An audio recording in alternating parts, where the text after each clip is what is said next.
Hello and welcome. My name is Manuel Quintana, and in this video, we're going to be talking about Power BI, but more specifically, we're going to be talking about how we can connect our Power BI reports to Microsoft Fabric. Fabric is such a popular topic of conversation right now, and it might seem a bit intimidating with all of the buzzwords and all the terminology that come along with it, but hopefully in this pretty quick video, I can showcase to you that you, as a Power BI report author, really don't have to change anything you're doing, but it's good to understand what does the process look like around Fabric? How does data get there? How do we connect to it? And really, what are the benefits that I gain as a report author? That is the idea of what we're trying to kind of unveil here in this video. It's a showcase to you. Don't be spooked by Fabric. Maybe your organization's been using it for a year now. Maybe there's conversation about starting to use Fabric. Maybe you've never heard of it. So hopefully at the end of this, you feel a little bit better about that, and that your job as a report author, connecting to data and creating beautiful visualizations, that's still going to stay the same, right? Well, the first things first is that you need to know that Power BI Desktop has been built from the ground up to support connecting to OneLake, right? So connecting to Fabric, but we've already run into one of our first words here. You may have already noticed whenever you launch Power BI, just in the home screen, you have an option that's called OneLake Catalog. And even if you go into Power BI Desktop itself, the designer, you'll notice that right next to Get Data, you also have OneLake Catalog. This is going to be your central area so that you can connect to data that's being stored inside of Fabric. So then the question is, well, why does it say OneLake here? Well, we'll get a little bit more into that momentarily, but just to really know that that is the terminology that's used here to describe the storage layer, right?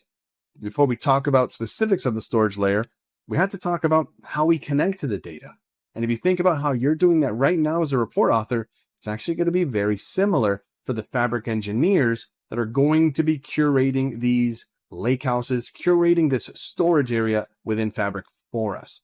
So historically, we would open up Power BI Desktop. Of course, we would hit Get Data, and we would connect to whatever sources that we were interested in, and then we could use the Power Query Editor to clean that data up, and then ultimately create visualizations on top of that. That conversation remains the same for our Fabric engineers. The individuals within IT, they're going to be curating and managing and maintaining all of our Fabric resources, right? Mainly, Lakehouse will be the main one we'll be focusing on here, right? But their method for connecting to data and bringing it over into OneLake, bringing it over to Fabric, one of those options actually is Power Query. So the exact same way that you do with the desktop tool, Fabric engineers can leverage Data Flows Gen 2. And as it sounds in the name of it, Gen 2, we've actually had data flows within the Power BI service, effectively Power Query Editor Online, for quite a while now. Gen 2 is just the updated version that works seamlessly within the Fabric ecosystem. If you're accustomed to know data flows, you're going to really know and you're going to love Data Flows Gen 2.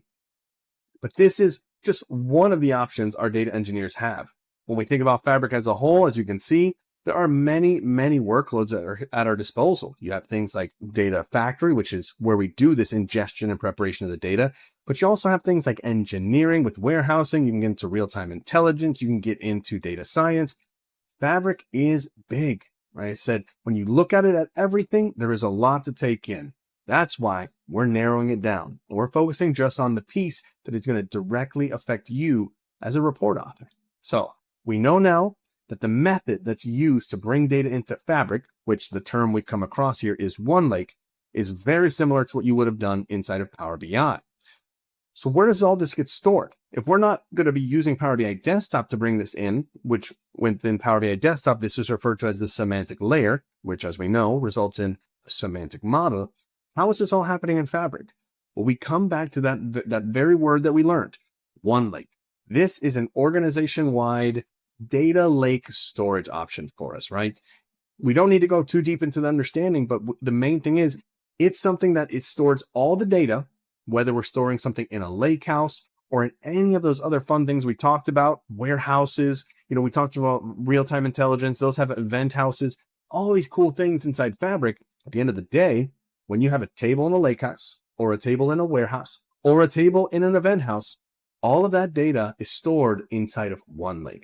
The main takeaway here is this makes it seamless to share data with anyone in an organization And also from a security and governance perspective, makes it very easy because everything gets tied into Entra directory, making it really easy to keep things nice, clean, secured, and easy to share, which is great for us as the report author. We know there's data that's been brought into Fabric, been brought into a lakehouse.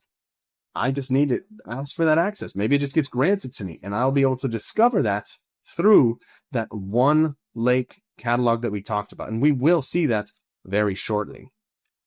So what's the benefits of this, right? We know that we'll have our engineers. They'll use very familiar techniques to us to bring data in to, let's say, a lakehouse, and then that lakehouse is going to be made available to us to create reports on top of. Well, this just streamlines the whole process. Our engineering team, the IT team, whoever's going to be responsible for this is effectively creating what's called a centralized reporting layer, a single place where we can go for all of our reporting needs. That's what Fabric supports for the entirety of the organization. And then we consume that and analyze that data with Power BI. So not only are we going to get like a streamlined experience, we have this ability now with just not us as report authors. Now we have engineers in Fabric, you have data scientists. There's just a really great way of doing collaboration across multiple personas, multiple roles in our organization. But most importantly, even though I've been kind of telling you the story that nothing changes. All that's changing for you to create reports is instead of connecting to whatever source you used to, now you connect to Fabric, or now you connect to a lakehouse. Maybe that's the option. There is something that does change. It is going to be a semantic model at the end of the day, but we get to take advantage of direct lake connection. Just know that as far as Power BI concerned, there's multiple connections options: import, direct query, live connection. Now there is direct lake only available to those who connect to semantic models that are part of this Fabric ecosystem, and you will get the best performance of any connection mode that's available. So we get, yes, it's a semantic model and you're accustomed to connecting to those, but now that it's a Fabric associated semantic model, you're going to get the best performance, and that data will not need to be refreshed. It's going to be live from the source, and this is truly amazing. Why don't we go ahead real quick and just see it for ourselves how easy it is within Power BI Desktop to connect to a Fabric semantic model. We've been told, hey, I've got the data, we're using Fabric, we've stored it in a lakehouse, I made it available to you. Why don't you start creating visuals? Let's see how quick that process actually is.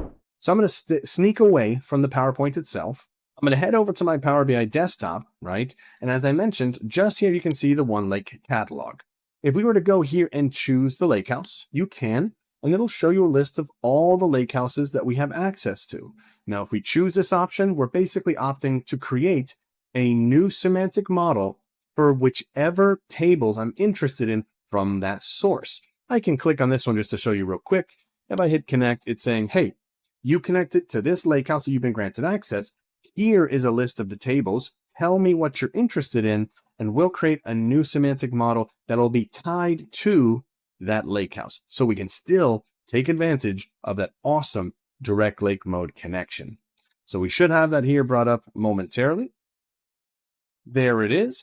And you can see I can choose whichever tables I want. Maybe I don't care for most of these. I just want a couple. You can make that selection, give it a name, and you will have created a new semantic model still in direct lake mode and visualize as you see fit. For us, we're not going to create a whole new one. I'm simply going to go ahead and choose that OneLake catalog, choose Power BI semantic model, and choose that option. So you can see I can identify it via the workspace. I could have identified it by the name here. There's lots of different ways, and I can hit connect.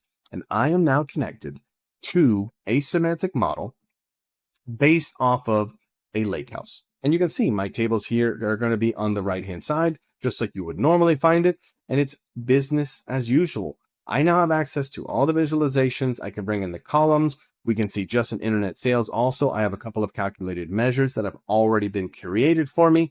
So this process it serves the same. I can look at my breakdown of my total sales by country if we wanted to go, right? We can go in here and I can just say, hey, you know what? Let's break it down by country.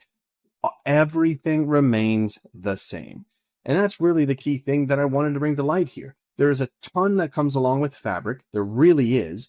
Great features. There's tons of content, tons of things you can look at to really expand your knowledge here.